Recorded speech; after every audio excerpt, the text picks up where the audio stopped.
New York City is in shock. One of its most famous landmarks destroyed, thousands dead, and America is under siege. And as like a 26-year-old girl, that to look back on it is actually, it's terribly sad. Obviously going through it was horrible, but to remember that feeling is really tragic for a young girl.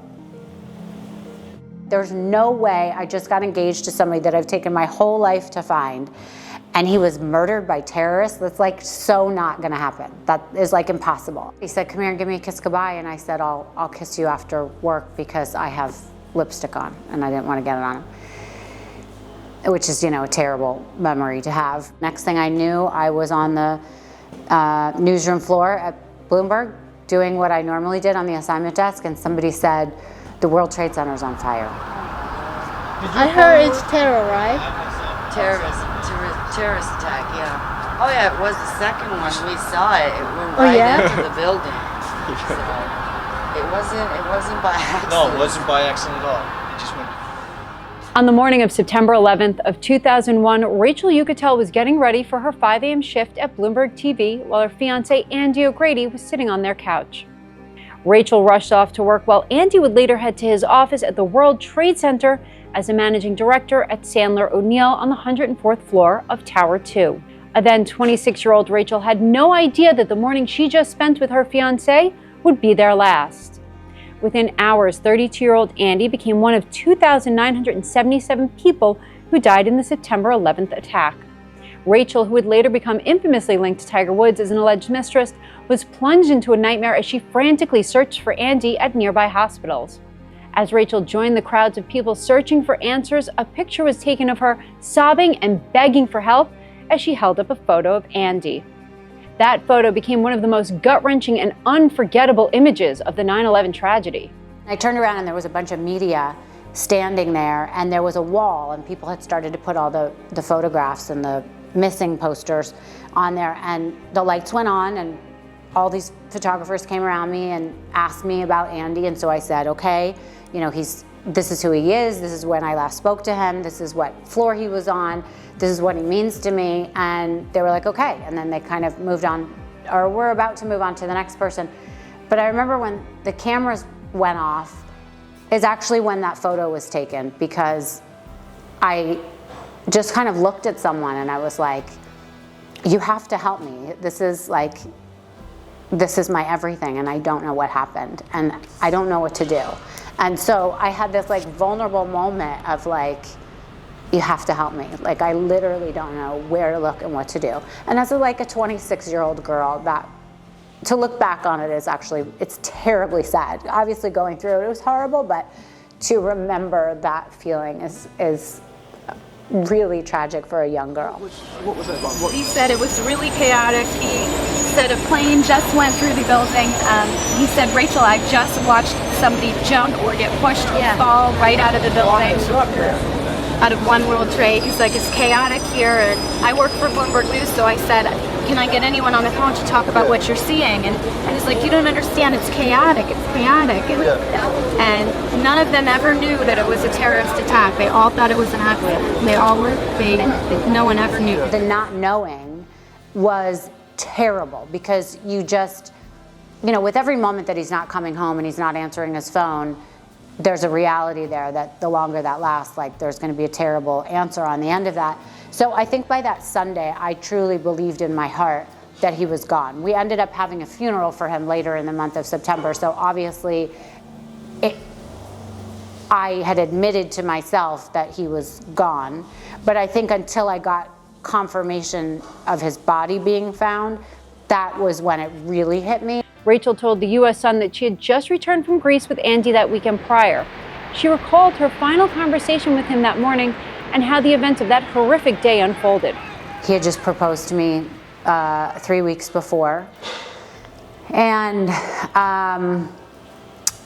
you know, it was a beautiful morning. And we got up really early because we were still used to being on Greece time. And I showered and I went into the other bathroom to like put on my makeup and get ready for work. I had to be at work at 5 a.m. And I worked at Bloomberg News at the time. And I remember coming out of the bathroom and he was sitting there on the couch watching the Weather Channel, and he said, the weather is going to be beautiful today, just like it's been in Greece. He said, come here and give me a kiss goodbye, and I said, I'll kiss you after work because I have lipstick on, and I didn't want to get it on him, which is, you know, a terrible memory to have. But so I left, I went to work, and the next thing I knew, I was on the newsroom floor at Bloomberg doing what I normally did on the assignment desk, and somebody said, the World Trade Center is on fire. So we immediately were covering this for news. You know, it was early, so people were not in the office yet, but I was thinking what analysts I was going to call. I was trying to get phone numbers for airlines. I was, you know, trying to see if this was going to, you know, if I could have an aviation expert on to see what might have gone wrong. So those were the things we were thinking at first. And then it started to quickly turn terrible because I had Andy on the phone and he was saying that he was watching people right across the way hanging out of the window and that there was so much paper flying by his window. He was on the 104th floor. So that, I said to him, are you gonna leave? And he said, no. And then I spoke to him a couple times, and the final time I spoke to him, he was about to go head downstairs. And then next thing you know, another plane hits, and immediately people knew that it was terrorism. I mean, there was no question at that moment. And the way the news started to cover it and the anxiety and the fear became a totally different scenario at that point.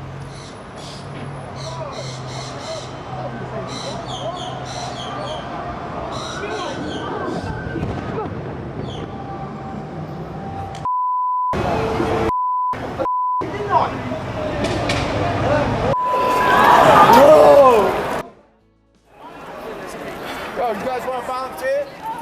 Want to see if they need help down there?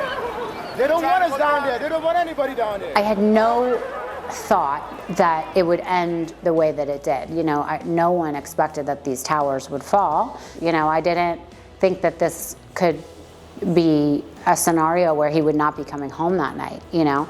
And, you know, and minutes later, 45 minutes later, whatever the exact time is, his building was the second to get hit, but the first to fall.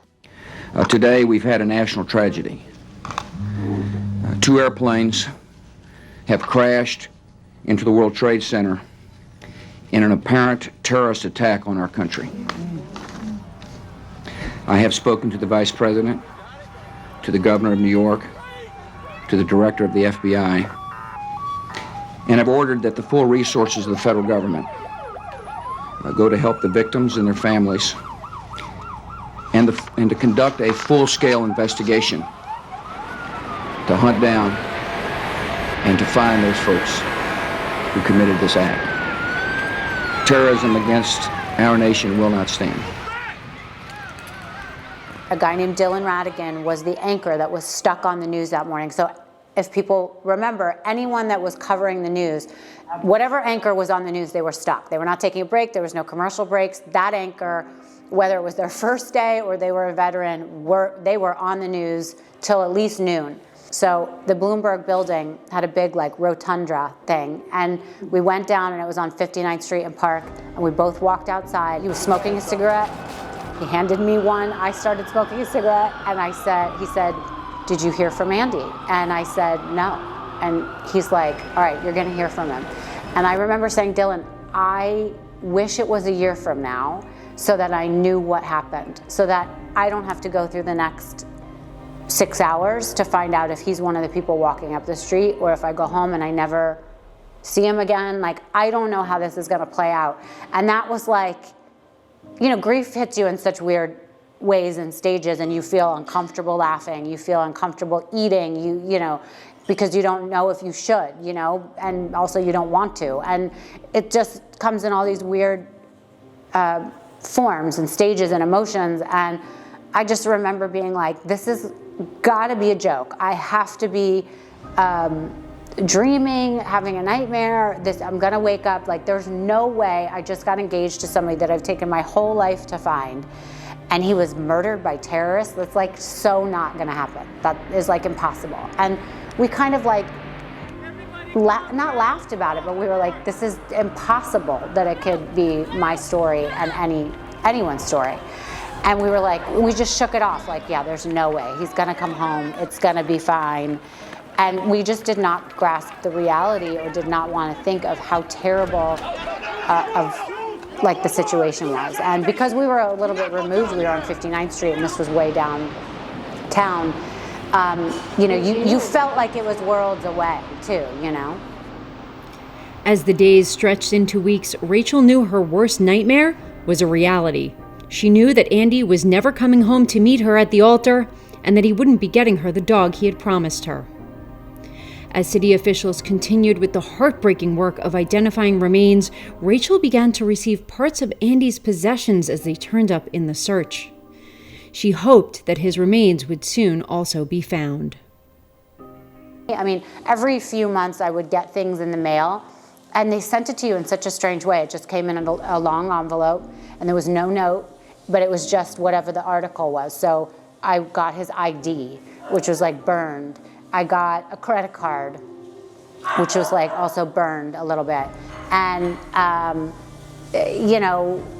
it was interesting to get pieces like that every so often. And you would get home, you'd just be opening the mail and this would come out of nowhere, and it was just a very scary, it was like a scary reminder of how my future was turning out because I would try and not think about it. I mean, it was too much for anyone to think about. It really was. He was somebody that you would feel very lucky knowing. Like he was the most gregarious person in the room, the most fun. He was very handsome, he had a great smile, and he was a big guy.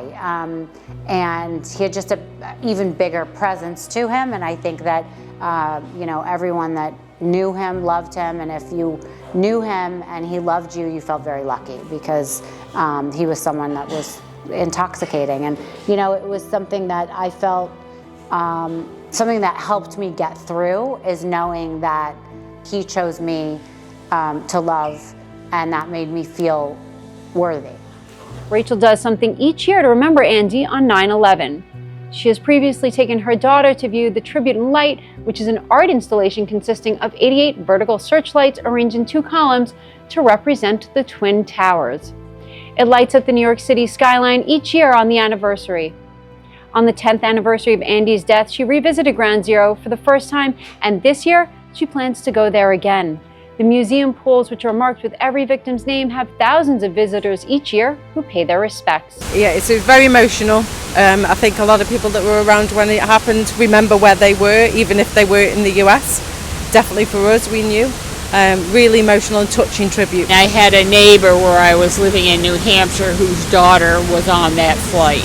So that was kind of sad for me and for my neighbor.